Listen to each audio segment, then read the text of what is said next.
안녕하세요. 유희입니다. 오늘 읽어드릴 책은 하나님이 찾으시는 여인이라는 책입니다. 이 책 속에는 구약 성경에 등장하는 16명의 여성들에 대한 이야기가 들어있습니다. 이 시간에는 사라에 대한 이야기를 읽어드리겠습니다. 사라는 오늘날 남이라크 지역인 갈대아 우르 지역에서 아브라함과 결혼을 한다. 기원전 2100년경 그곳은 이전의 번성과 광채가 사라져가고 있기는 했지만 여전히 부의 중심이었고 넓은 지역에까지 이르러 상업이 왕성하던 곳이었다. 아브라함과 사라는 부유한 지역에서 특권층의 삶을 살고 있었음에 분명하다. 아브라함의 아버지 데라를 중심으로 한 전 가족은 갈대아 우르 지역을 떠나서 가나안 땅으로 가는 길에 하란에 이르게 되었고 그곳에서 살고 있었다. 그런 어느 날 하나님은 아브라함에게 고향과 친척과 아버지의 집을 떠나서 하나님께서 그에게 보여주시는 땅으로 가라고 하셨다. 그리고 비전을 말씀하셨다. 내가 너로 큰 민족을 이루고 내게 복을 주어 내 이름을 창대하게 하리니 너는 복이 될지라. 너를 축복하는 자에게는 내가 복을 내리고 너를 저주하는 자에게는 내가 저주하리니 땅의 모든 족속이 너로 말미암아 복을 얻을 것이라. 아브라함은 하나님께서 말씀하시는 대로 자신의 가족을 데리고 낯선 땅을 향해 길을 떠난다. 그때가 아브라함은 75세였고 사라는 65세였다. 아브라함은 하나님의 명령과 축복과 약속을 직접 받았으니 믿음의 아브라함이 길을 단호히 떠났다는 것은 이해할 수 있다. 그러나 사라도 그 약속을 함께 받았는지, 그 약속의 자리에 함께 있었는지, 아니면 남편 아브라함을 통해 그 약속을 전해 들었는지 알 수가 없다. 여러 해 동안 이루어낸 평안한 가정, 정들고 익숙한 주변을 떠나서 갑자기 낯선 곳으로 떠난다는 것은 사라에게 어떤 뜻이었을까? 사라는 새로운 땅으로 가라는 하나님의 약속을 받은 아브라함을 따라 길을 나선다. 만약 사라가 함께 가기를 거절했다면, 자신의 집에 그대로 머무르고자 했다면 어떻게 되었을까? 사라는 한 명의 아내였을 뿐 아니라 많은 식솔들을 거느린 가장의 아내였기 때문에 그 자신도 주어진 힘과 영향력이 있었을 것이다. 그러나 가부장적 사회에서 사라는 자신의 의지와는 상관없이 남편이 하는 대로 할 수밖에 없었을 수도 있다. 아니면 도리어 사라가 아브라함에게 하나님의 말씀에 대한 용기를 주었을 수도 있다. 우리는 거기에 대해 아는 바가 없다. 성경은 그녀가 어떠했는지에 대해 묘사하고 있지 않기 때문이다. 성경에는 주어진 외적 사건들이 쓰여져 있을 뿐 인간의 내면에서 일어나는 일들에 대해서는 잘 드러나 있지 않다. 드러난 사건을 보고 그 내면을 상상해 볼 따름인 것이다. 아브라함은 하나님의 약속의 말씀을 직접 들었으니 믿음이 생겨서 행동에 옮길 큰 힘을 얻었을 수 있다. 그러나 하나님은 사라에게는 한마디도 하지 않으셨다. 하나님께 한마디도 듣지 못한 가운데 남편으로부터 간접적으로 들은 사라가 그 약속을 믿고 길을 떠났다면 사라는 더 큰 믿음의 사람이요 남편 아브라함에게 강한 돕는 자였음에 틀림이 없다. 아브라함과 사라가 계속해서 길을 가고 있던 어느 날 기근을 피하기 위해서 애굽 땅으로 들어가게 된다. 그때 아브라함에게 갑자기 두려움이 엄습했다. 아내 사라가 너무 아름다워 애굽 사람들이 사라가 아브라함의 아내라는 것을 알게 되면 아브라함 자신을 죽이지 않을까 하는 두려움이었다. 그래서 아브라함은 사라에게 누가 물으면 자신의 여동생이라고 말하라고 일러주었다. 아니나 다를까 애굽에 들어서자 애굽 사람들이 아름다운 사라를 보게 되었다. 바로의 고관들이 그 아름다운 사라를 바로의 궁으로 데리고 갔고 바로는 그 아름다운 여인의 오빠라고 알고 있는 아브라함에게 양과 소와 노비와 나귀와 낙타를 주면서 잘 대접했다. 그런데 하나님이 그것을 보시고 바로가 사라에게 손을 대지 못하게 하려고 바로의 집에 여러 재앙을 내리신다. 이에 바로는 자신이 받은 재앙이 자신이 취한 사라가 아브라함의 아내였기 때문이라는 것을 알고 사라를 여동생이라고 속인 아브라함에게 이 일에 대해 따진다. 그리고 사라를 돌려보낸다. 그 한 번으로 그치지 않았다. 그로부터 수많은 해가 흐른 후 아브라함은 똑같은 잘못을 저지르게 된다. 그랄 땅에 거할 때 또다시 아브라함은 사라를 여동생이라고 하여 그 말을 믿고 그랄 왕 아비멜렉이 사라를 데려간다. 그러나 하나님이 아비멜렉에게 나타나셔서는 내가 데려간 이 여인으로 말미암아 내가 죽으리니 그는 남편이 있는 여자임이라 라고 하시고 그 위험에서 사라를 건져주신다. 물론 아브라함은 사라가 진짜 자신의 이복 동생이었기 때문에 자신의 말에 대한 합리화를 하지만 두 번이나 아브라함은 아내 사라를 여동생이라고 속이고 자신의 안전과 유익을 위해서 사라를 위험 가운데 내어 주었다. 우리가 믿음의 조상이라고 알고 있는 아브라함의 그러한 행동은 아브라함의 실수였으며 그 실수 속에서 역사하시며 도와주시는 하나님에 대한 믿음을 키웠을 것이다. 아브라함이 자신을 담보로 해서 자신의 안전을 꾀하는 것을 본 사라는 어떤 생각을 갖고 있었을까? 사라에 대해서는 아무것도 알 수가 없다. 성경도 사라도 이 일에 대해 한마디 말이 없기 때문이다. 그러나 사라는 아브라함의 말대로 자신을 아브라함의 여동생이라고 했다. 그리고 묵묵히 바로 왕과 아비멜렉 왕에게로 이끌려 간다. 마치 예수님께서 우리를 위해 자기 몸을 내어 주시는 것처럼 아브라함을 위해서 자신을 위험한 곳에 내맡긴다. 그러나 그때마다 하나님께서 사라를 도와주신다. 그 일로 인해 아브라함은 하나님의 도우심을 간접적으로 경험하지만 사라는 직접 하나님이 살아계셔서 자신의 피난처가 되시고 도움이 되신다는 경험을 한다. 자신의 안전을 위해서 사라를 위험에 내어준 아브라함과 직접 위험 속에 들어간 사라 중 누가 더 큰 위험에 처해 있으며 그로 인해 더 큰 두려움과 위기감을 느꼈겠는가? 물론 사라일 것이다. 그렇다면 더 큰 하나님의 은혜와 보호하심을 느낀 사람은 누구이겠는가? 그것도 물론 사라였을 것이다. 사라는 아브라함이 자신의 안전을 위해 사라 자신을 위험 속에 내어준 아브라함의 행동에 대해 침묵한다. 그리고 묵묵히 아브라함의 말대로 행한다. 사라의 그러한 행동을 어떻게 받아들일 수 있을까?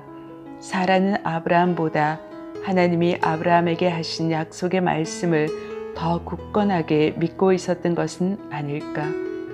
하나님께서는 아브라함에게 큰 민족을 이루게 하겠다고 하셨고 그 자손이 땅의 티끌같이 많게 하겠다고 하셨으며 하늘의 수많은 별들같이 많게 하겠다고 하셨다. 그 어떠한 상황에서도 하나님은 그가 하신 약속을 지킬 것이라는 사실을 알기 때문에 사라는 하나님이 자신을 지켜주실 것을 굳게 믿지 않았을까? 하나님께서는 하늘의 수많은 별들처럼 바닷가의 모래알처럼 많은 자녀를 주겠다고 아브라함에게 말씀하셨지만 정작 사라는 오랜 세월이 지나도록 자녀를 갖지 못했다. 물론 처음에는 그 약속을 믿고 아브라함과 낯선 땅을 떠났으며 기다렸을 것이다. 그러나 도무지 그 약속이 눈에 보이지가 않는 것이다. 눈에 나타나지 않는 약속은 시간이 지나면 지날수록 그 약속에 대한 믿음이 흐려질 위험이 있다. 그 당시 여성은 자녀를 갖는 것에 대한 압박감이 있었다. 자녀를 갖는 것이 그 가문을 영속시키는 수단이었고 그것을 여성의 역할 중에서 가장 중요한 것으로 여겼기 때문이다. 아들이 많은 것이 여자의 지위를 확고히 해주었고 반대로 자녀가 없는 여자는 수치를 당하는 불행한 여자였다. 사라는 약속을 받은 지 이미 10년이 지나 75세가 되도록 잉태를 하지 못하고 있었다. 하나님의 약속을 굳게 믿고 있었는데 시간은 지나 그 약속은 눈에 보이지 않고 잡히지 않으면 어떠한 느낌이 드는가? 의심의 기운이 살며시 가슴속 깊은 곳에서 생길 때 우리는 기도하게 된다. 그러면 그 의심은 잠시 우리를 떠나가게 된다. 그러나 그런 기다림의 시간이 길어지면 길어질수록 우리는 그 약속의 의미를 다시 생각하게 된다. 그리고 그 약속을 재해석하기 시작한다. 사라는 하나님이 아브라함에게 하신 약속을 믿고 있었다. 그러나 아무리 기다려도 그 약속은 이루어질 조짐을 보이지 않는다. 그녀는 그 약속에 대해 다시 생각하기 시작한다. 사라는 하나님으로부터 직접 약속을 듣지 않았다. 그리고 하나님은 사라에게 자녀를 주겠다고 하지 않으셨고 아브라함에게 자녀를 주겠다고 하셨다. 물론 아브라함과 사라는 부부였기 때문에 그 말이 그 말일 수 있다. 사라도 당연히 그렇게 생각하고 있었다. 그러나 살며시 마음속에 사라 자신은 하나님께서 아브라함에게 주신 약속에 들어있지 않은 것은 아닐까 하는 의구심이 들었을 수 있다. 그렇다면 하나님의 약속이 이루어지기 위해서 자신은 무엇을 해야 하는가 하는 생각이 들었을 것이다. 아브라함의 돕는 자로서 자신이 그 일을 위해 어떤 행동을 취해야 하는 것이 아닌가 생각했을 것이다. 사라는 생각하고 생각한 끝에 기발한 아이디어를 생각해냈다. 바로 자신의 애굽인 여종 하갈을 통해서 자신의 아들을 얻는 것이었다. 사라는 아브라함에게 자신의 단호한 결단의 말을 한다. 여호와께서 내 출산을 허락하지 않으셨으니 원하건대 내 여종에게 들어가라. 내가 혹 그로 말미암아 자녀를 얻을까 하노라. 사라는 그렇게 하는 것이 하나님의 뜻을 행하는 것이고 또 자녀를 가져야 하는 여자로서의 의무를 다하는 것이라고 생각했을 것이다. 그러나 그 인간적인 방법은 도리어 사라에게 불행의 씨앗이 되었다. 아브라함이 순순히 아내의 그 뜻을 따랐던 것은 아브라함의 믿음 역시 흔들리고 있었다는 증거이다. 이루어지지 않는 약속에 대해 지쳐 있었고 그 약속에 대해 아브라함 역시 재해석하고 있었음에 분명하다. 아무리 축복을 하시겠다고 하지만 자신에게는 자식이 없었다. 그러면 결국 그 당시 관습에 따라 자신의 집에서 가장 나이가 많은 하인 엘리에셀이 상속받게 될 것이다. 그 생각을 그는 하나님께 말했다. 하나님께서는 아브라함의 그 말에 대해 바로 내 몸에서 날 자가 내 상속자가 되리라고 말씀하셨던 것이다. 그 말을 기억하고 있는 아브라함은 그래, 나에게 자녀를 그렇게 많이 주신다는 것은 믿지만 누구에게서 그 자녀를 낳는다는 것은 하나님이 말씀하지 않으신 것이 아닌가. 사라가 아니라 다른 여자에게서 자녀를 낳는다는 뜻인지도 몰라 라고 생각했을 수 있다. 사라는 아브라함에게 자신의 여종 하갈과 잠을 자게 했고 얼마 지나지 않아 하갈이 임신을 했다. 하갈은 자신이 주인의 아이를 임신한 것을 알고 태도가 완전히 달라졌다. 아이를 임신함으로써 잠자고 있던 교만이 얼굴을 들고 나타났다. 그리고 아이를 낳지 못하는 사라를 깔보기 시작했다. 사라는 여종에게서 자신의 아이를 낳으면 모든 것이 해결될 거라고 생각했다. 그러나 도리어 보잘것없이 생각했던 여종이 자신을 모욕하는 것이다. 자녀가 없어 오랫동안 엄청난 열등감과 내적 상처를 갖고 있는 사라에게 잉태한 여종으로부터의 멸시는 사라를 폭발시키기에 충분했다. 그로 인한 가족 간의 갈등은 뻔한 것이다. 그 가운데서도 아브라함도 괴로움을 겪었을 것이다. 사라는 그 책임을 아브라함에게 돌렸다. 마치 아담이 하와에게 자신이 금지된 열매를 먹은 데 대한 책임을 돌리듯이 말이다.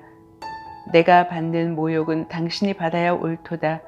내가 나의 여종을 당신의 품에 두었거늘 그가 자기의 임신함을 알고 나를 멸시하니 당신과 나 사이에 여호와께서 판단하시기를 원하노라. 아브라함은 사라에게 하갈은 사라의 소유이기 때문에 사라 마음대로 하라고 한다. 사라는 그 후부터 하갈을 공개적으로 학대하고 하갈은 그 학대에 견디지 못해 도망을 치게 된다. 아브라함 역시 마음이 편치 않았을 것이다. 하나님의 약속의 자녀라고 믿고 있는 아이를 잉태하고 있는 하갈이 학대당하는 것을 보는 그 마음은 괴로웠을 것이다. 아브라함이 자신을 보호하고자 바로 왕과 아비멜렉 왕에게 사라를 내어준 그 일과 사라가 하갈을 통해 자녀를 얻고자 한 전략은 의심과 불신의 행동이었다. 의심과 불신 속에서 행한 계획은 수포로 돌아갈 뿐 아니라 엄청난 고통을 동반했다. 자신의 최선이라고 생각했던 일의 결과가 수포로 돌아가고 상황이 이전보다 더 악화되었을 때 큰 좌절감을 느꼈을 것이다. 약속은 믿지만 그 약속이 이루어지지 않을 때, 더 이상 기다릴 힘이 없을 때 계속해서 믿음을 갖고 하나님을 신뢰한다는 것이 얼마나 어려운지 이해할 수 있다.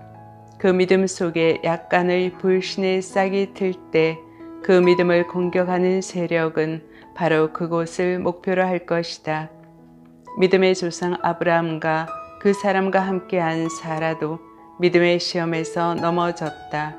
그러나 하나님은 결국 그 믿음을 다시 일으켜 세우고 한번 약속하신 그것을 분명히 이루어 주신다. 하나님을 믿는다는 것, 하나님과 동행한다는 것이 우리가 우리 앞에 닥친 일에 대해서 늘 정확히 판단하고 결정을 내린다는 것을 말하지는 않는다. 하나님의 말씀에 대한 우리의 재해석과 인간적인 의도가 하나님의 뜻과는 다른 경우가 얼마나 많을지 생각해 보아야 한다. 어떤 길이 하나님의 형상으로 살아가는 가장 최선의 방법일까? 어떤 길이 하나님과 그 말씀에 대한 믿음과 일치하는 것일까? 우리의 어떤 계획이 우리의 삶과 다른 사람의 삶에서 하나님의 계획과 들어맞는 것일까? 이런 질문에 정확한 대답을 하는 것은 쉽지 않다. 우리의 그런 불확실함에도 불구하고 하나님께서는 자신의 말씀을 그대로 이루신다. 그로부터 또다시 13년이라는 세월이 흘렀다. 하나님은 엄청난 축복의 약속을 거듭하시지만 여전히 그 약속은 눈에 보이지 않은 채 세월만 흘러갔다. 사라에게 세월이 흐른다는 것은 불가능의 시간이 더욱 가까워진다는 것을 뜻한다. 아브라함은 이미 99세가 되었고 사라는 89세가 된 것이다. 이제 사라는 스스로를 살펴보아도 자신이 자녀를 낳는다는 것은 불가능하다. 그리고 이미 아브라함은 하갈이 낳은 이스마엘을 하나님의 약속의 자녀로 믿고 있었다. 그럴 수밖에 없었다. 아브라함과 사라뿐 아니라 그 누가 보아도 그들 사이에 아이를 낳는다는 것은 불가능한 것이었기 때문이다. 불가능이 바닥을 친 바로 그때 하나님은 먼저 아브라함에게 나타나셔서 그 당시 아브라함의 이름인 아브람을 그때부터 아브라함이라고 하시고 그 당시 사라의 이름이었던 사레를 그때부터 사라라고 하셨다. 그리고 이제 약속이 이루어질 때가 가까웠음을 알려주신다. 1년 후에 사라가 아브라함의 아들을 낳게 될 것이라는 것이다. 그 말을 들은 아브라함은 하나님 앞에 엎드려 웃으면서 속으로 말한다. 100세 된 사람이 어찌 자식을 낳을까? 사라는 90 어찌 출산을 하리요? 그러나 하나님께서는 또다시 아브라함에게 분명한 약속을 하신다. 드디어 그 오랜 기다림과 침묵의 시간은 끝나고 하나님께서 계획하신 역사의 순간이 다가오고 있었다.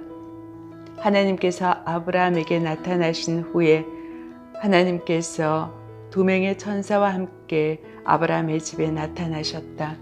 아브라함은 그 3명이 하나님과 천사들인 줄도 모르고 손님으로 극진히 대접을 한다. 함께 나무 아래에서 한상을 차려놓고 먹고 있다가 하나님이 아브라함에게 사라에 대해 묻는다.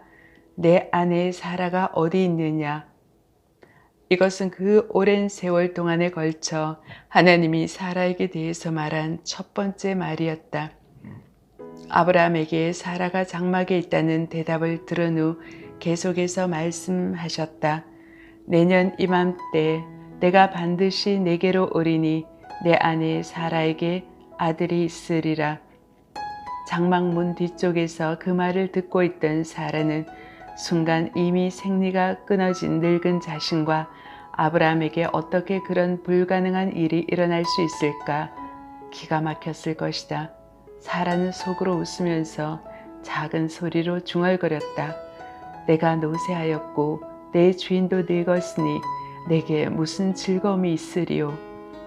사라가 장막 뒤에 있었으나 하나님께서는 사라의 모든 것을 듣고 계셨다. 하나님께서는 아브라함에게 말씀하셨다. 사라가 왜 웃으며 이르기를 내가 늙었거늘 어떻게 아들을 낳으리요 하느냐. 여호와께 능치 못한 일이 있겠느냐. 기한이 이를 때 내가 내게로 돌아오리니 사라에게 아들이 있으리라. 사라는 두려워하면서 자신이 웃었다는 것을 부인한다. 내가 웃지 아니하였나이다. 그때 하나님은 대답하신다. 아니라 내가 웃었느니라. 그 하나의 대화는 바로 사라가 처음으로 하나님에게 한 말이었고 하나님이 사라에게 한 첫 번째 말씀이었다. 하나님께서는 왜 아브라함의 웃음에 대해서는 언급하지 않으시고 사라의 웃음에 대해서만 말씀하셨을까? 그 이유는 정확하게 나타나 있지 않다. 하나님께서는 아브라함과 계속적으로 대화하고 계셨고 아브라함은 하나님의 약속을 수차례 걸쳐 받고 있었다. 사라와는 직접 말씀하신 적이 한 번도 없었고 사라가 웃기 직전에도 하나님께서는 아브라함에게 말씀하셨다. 하나님과 아브라함, 하나님과 사라 사이에 의사소통의 방법이 달랐기 때문이 아닐까.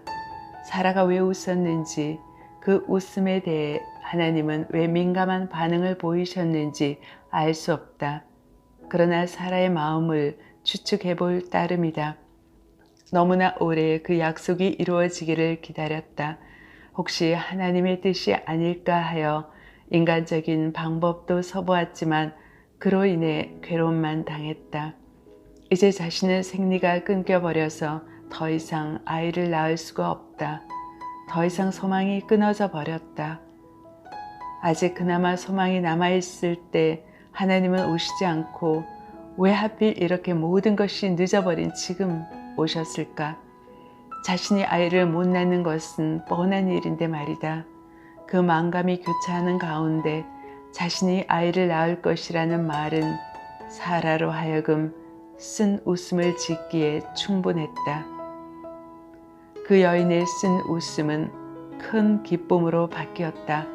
불가능을 가능하게 하신 하나님으로 인해서이다.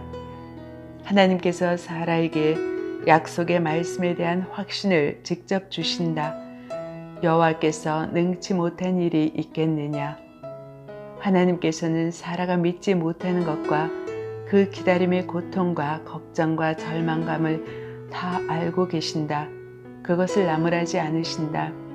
그 마음을 알고 계시며 이해하고 계시기 때문이다.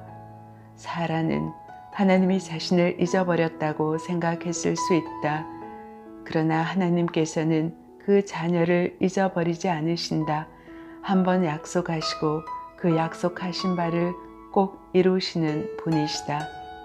그 약속의 말씀대로 사라는 이삭을 낳는다. 그리고 사라의 인생은 달라진다. 예전에 그 쓴 웃음은 바로 기쁨의 웃음으로 바뀌게 된 것이다. 내가 늙었거늘 어떻게 아들을 낳으리요? 라고 말하며 절망적인 웃음을 지었는데 1년이 지나 이삭을 낳은 사라가 기쁨의 웃음을 웃으며 말한다. 하나님이 나를 웃게 하시니 듣는 자가 다 나와 함께 웃으리로다. 하나님께서는 처음부터 사라에 대해서 놀라운 축복을 예비하셨다. 그것이 너무나 큰 축복이었기에 그 축복을 담을 수 있는 믿음의 그릇을 만들어야 했다. 하나님은 사라에게 직접 말씀하시지 않으셨지만 사라의 삶 속에 깊숙이 개입하고 계셨다. 바로 왕에게서도 아비멜렉 왕에게서도 하나님께서는 사라를 보호해 주셨다. 하나님은 사라를 지키시면서 사라를 건드렸다간 큰일 날 줄 알라는 뜻의 강한 말씀을 그들에게 하셨다. 남편인 아브라함은 사라를 위험 속에 내어 주었을지라도 하나님은 자신을 보호하신다는 것을 사라는 그때마다 느끼지 않을 수 없었고 하나님이 함께 하심을 경험했음에 분명하다. 사라는 이렇게 하나님의 계획에 중요한 역할을 하고 있었다. 사라는 약속의 아들 이삭을 얻게 되었고 사라를 통해서 이 세상을 구원하실 메시아이신 예수 그리스도가 이 땅에 오게 되는 큰 축복을 얻게 된다.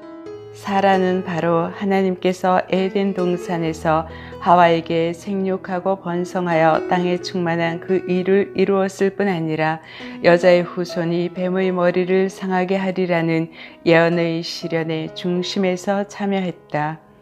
사라는 아브라함의 돕는 자이다.